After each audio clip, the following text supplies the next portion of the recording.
bonjour à tous et bienvenue dans cette nouvelle chronique taraborienne.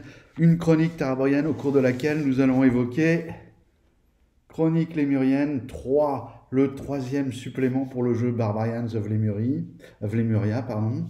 Donc je vous ai déjà parlé la dernière fois du livre de base.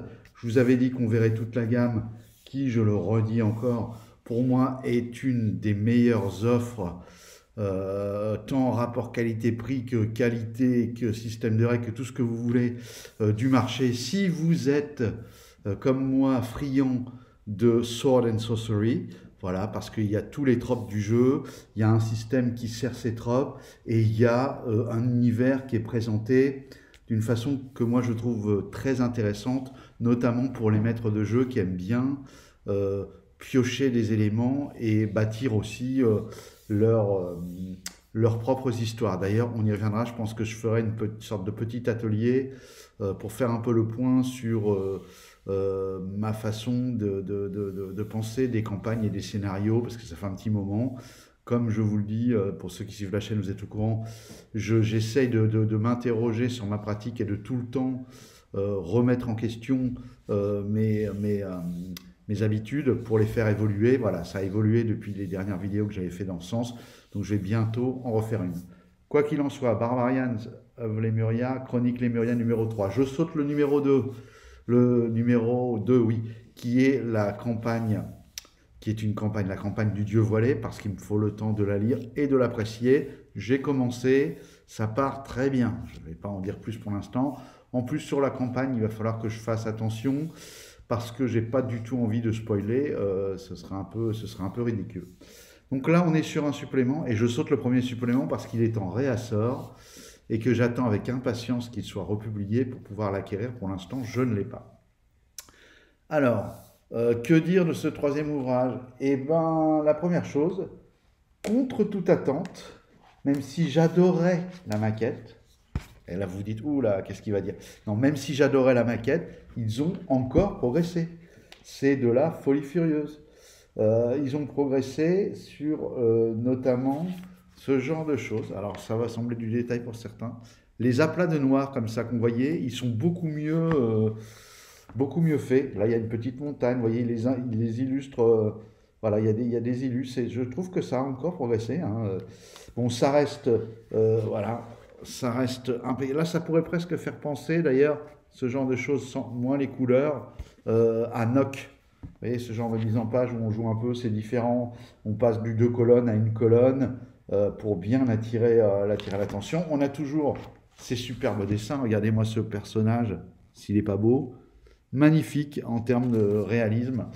D'ailleurs, je dois dire aussi que ce qui me plaît, maintenant que je me plonge plus avant dans la gamme, ce que j'aime vraiment beaucoup et que je trouve assez fort, c'est qu'on a un jeu qui est quand même sur des tropes Sword and Sorcery furieuses, mais également pour les joueurs dont je fais partie d'ailleurs, qui aiment aussi les jeux avec un peu plus de réalisme, un peu plus de... Voilà, et ben ça fonctionne aussi.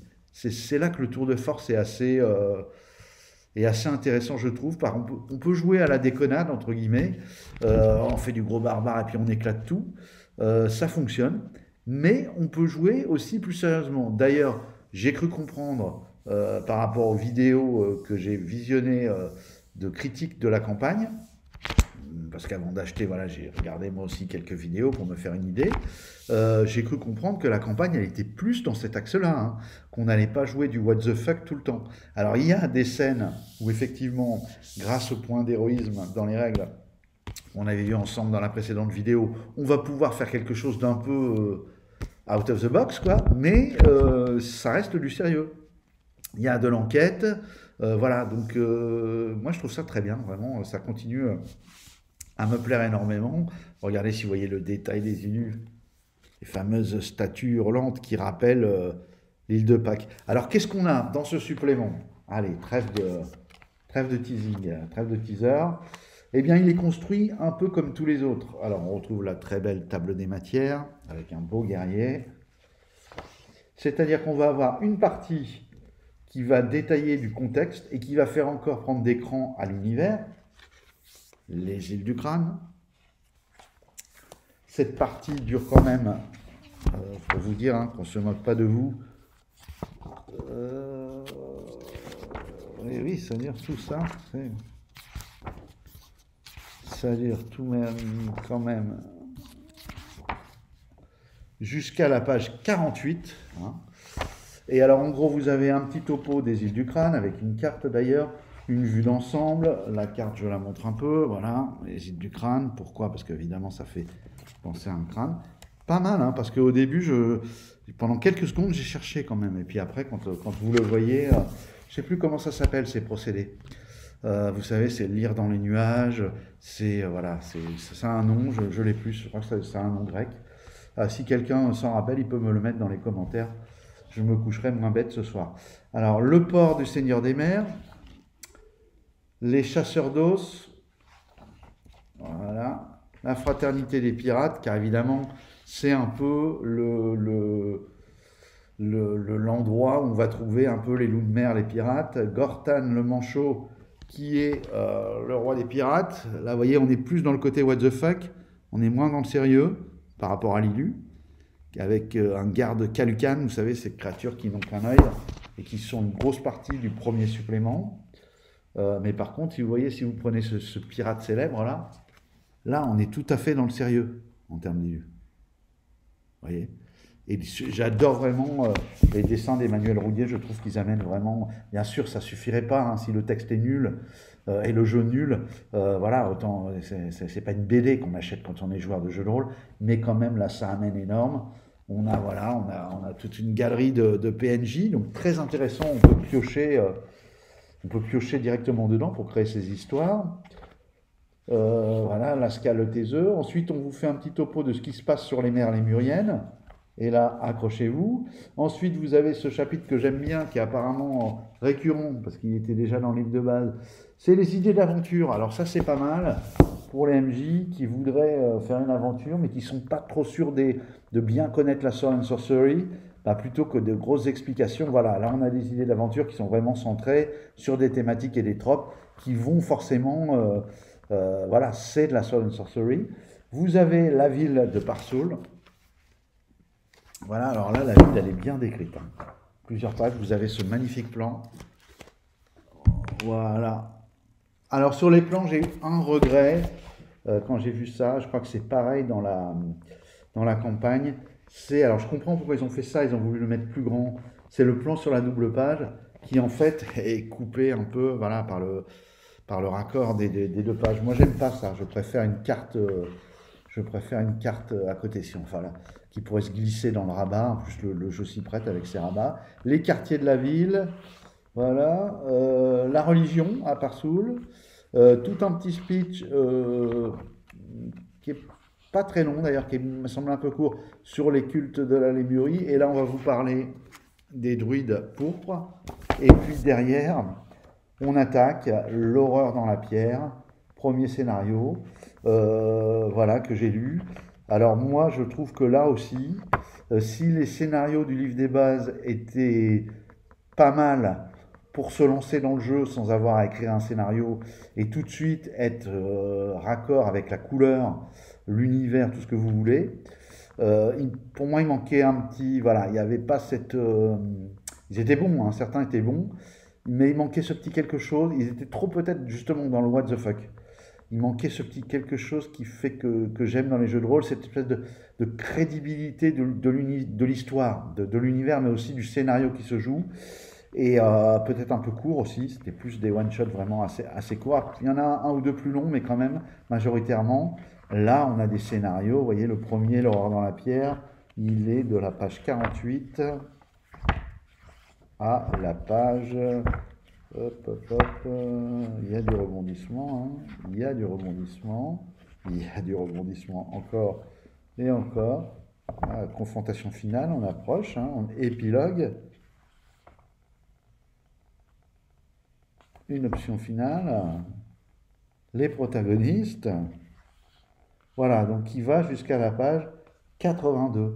De la page 48 à 82, vous avez un scénario qui, si j'essaie de vous montrer en feuilletant les pages comme ça, voilà, c'est étoffé. Il y a une vraie histoire avec des protagonistes, un décor naturel et puis un récit qui se déroule. Le deuxième, un souvenir trop présent.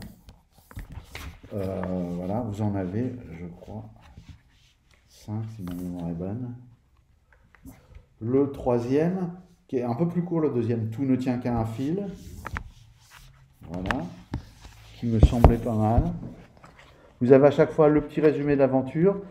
Alors je vais vous en lire un, tout ne tient qu'à un fil, comme ça vous verrez un petit peu comment c'est fait. Parce que je trouve que c'est intéressant aussi.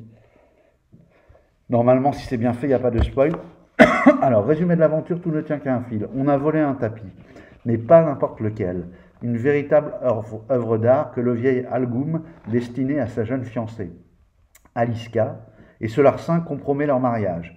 Chargés de retrouver ce tapis, nos héros vont mettre le pied dans une affaire bien plus complexe qu'il n'y paraît, et qui les forcera à quitter les rues d'Urseb pour poursuivre les voleurs jusqu'aux rives d'un étrange lac.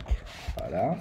Avec ça, vous avez un petit peu le parcours annoncé de ce qui risque d'arriver dans l'aventure, sans trop, et la motivation de départ, la situation de départ, sans trop qu'on vous en donne plus, donc c'est plutôt pas mal.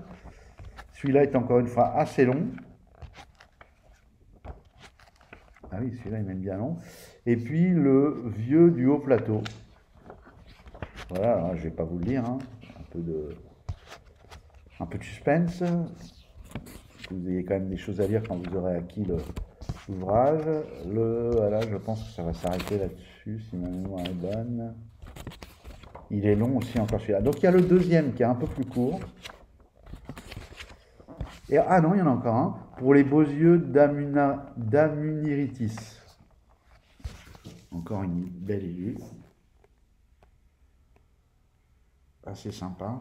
Un peu plus dans le what the fuck quant aux créatures. On sort du trope humain. Amuniritis n'est pas une humaine, ou alors elle a subi des mutations. Le temple de Zolgramoth. Ces petits plans là, ça me rappelle les années 80, ce genre de plan noir et blanc, mais très efficace. J'avais un copain à moi qui était très fort là dans les plans crayonnés. Voilà, les prêtres de Zolgramoth, les grands prêtres. Voilà. Et on finit sur quoi? Un peu de suspense. On finit sur des prêts tirés, je pense. Amuniritis. Amuniritis, c'est un PNJ important, je crois. Et Lek le pirate. Voilà, alors c'est pour... ouais, c'est pas vraiment des prêts tirés, c'est deux personnages, mais ils sont tellement importants qu'ils ont leur feuille de personnage. Vous avez des prêts tirés à charger de toute façon sur le site de Ludosphérique. Voilà, donc pour conclure, qu'est-ce que je vais dire? Je vais rester sur mon impression d'un jeu très intéressant, de par le trope qui moi m'intéresse, c'est-à-dire de par la thématique de la Sword and Sorcery, dont je suis, on va pas se le cacher, hein, moi c'est mes univers préférés. Le côté donjon a pour moi est trop chargé en fantasy. Ça m'amusait quand j'étais plus jeune, mais passé 35 ans, je trouve ça un peu trop enfantin, le magicien avec ses disques de tenseur, etc. Bon, ça marche bien, je trouve, quand on a 12 ans, 17 ans, 18 ans. Alors là, je vais me faire des ennemis peut-être, mais je trouve que quand on a 35 ans, c'est un peu plus difficile de ne pas décrocher, quoi, de rester dans cet univers complètement féerique. Et en plus, bon, la cinquième, ils sont vachement tombés là-dedans, en fait. Après, c'est la marque de fabrique du jeu, il y a des bonnes choses à D&D, hein. Il y a aussi ce côté foutraque de l'univers, où finalement, là, il n'y a même plus d'univers dans la dernière mouture, et c'est à vous d'inventer le truc le plus abracadabrantesque que vous pouvez concevoir. Mais, ouais, je le redis, hein, en vieillissant, je préfère les univers un peu plus crédibles, même si ça veut rien dire crédible quand on fait de la voilà, est-ce que l'univers de Conan il est crédible? Bah, j'ai envie de dire oui, il est plus crédible que l'univers de D&D, hein, et je pense que c'est pas étranger au fait que si vous comparez les films de D&D et les films de Conan, bah, il n'y a pas photo, hein. Je pense que ça tient. Ou les films du Seigneur des Anneaux, par exemple, vous voyez, vous avez deux propositions qui sont certes fantastiques, mais qui ont été suffisamment travaillées pour que les bases, il y ait des bases qui assoient une certaine crédibilité, même s'il y a voilà, les Nazgûl par exemple. Euh, et puis vous avez un truc beaucoup plus, j'allais dire presque, alors c'est pas péjoratif, mais presque BD dans l'accroche, quoi. Voilà, on est plus dans le côté BD dans l'accroche, quoi. Voilà, voilà, c'est un peu pareil si vous lisez, je vais vraiment faire des amis, si vous lisez des bouquins de Star Wars et puis Rendez-vous avec Rama, hein, ou du Kim Stanley Robinson par exemple. Dans les deux cas, ou Dune, dans les deux cas on est sur de la science-fiction, mais d'un côté on a quelque chose de construit vraiment avec une réflexion, y compris politique, philosophique, et de l'autre côté c'est construit aussi, mais c'est construit, c'est plus léger, hein. D'ailleurs, c'est d'abord construit par le cinéma. Donc voilà. Ceci dit, le cinéma, c'est très bien, hein. Ne me faites pas dire ce que je n'ai pas dit. Voilà, donc je pense qu'on a fait le tour de cet ouvrage. Bah, que dire, encore une fois, le prix 39,95. Là, vous hallucinez, hein, c'est presque la moitié d'un ouvrage de... bon, je parlais de Donjons et Dragons, par exemple, c'est la moitié du prix. Couverture souple. En plus, je trouve que plus la gamme s'étend, plus finalement j'aime ce touch. On a toujours les rabats, là, où vous pouvez... coller des feuilles de personnages, des notes pour quand vous faites jouer, etc. Bon, voilà, très bien, encore, voilà. Bon, je ne vais pas le redire, un 5 sur 5. Pour moi, c'est ça. Pour moi, ça, c'est 5 sur 5. Voilà. Eh bien, j'espère que cette vidéo vous a plu et je vous dis à bientôt. Petit rappel, j'ai envoyé aux gens qui sont inscrits sur la liste de diffusion une proposition de partie. Certains ont répondu, mais j'attends encore quelques réponses. N'hésitez pas qu'on puisse me dire, même si vous n'êtes pas intéressé, hein, c'est juste comme ça, on peut lancer le doodle pour, voilà, je peux un peu répartir les tables et puis lancer le doodle. Voilà, je vous dis à très bientôt. Au revoir.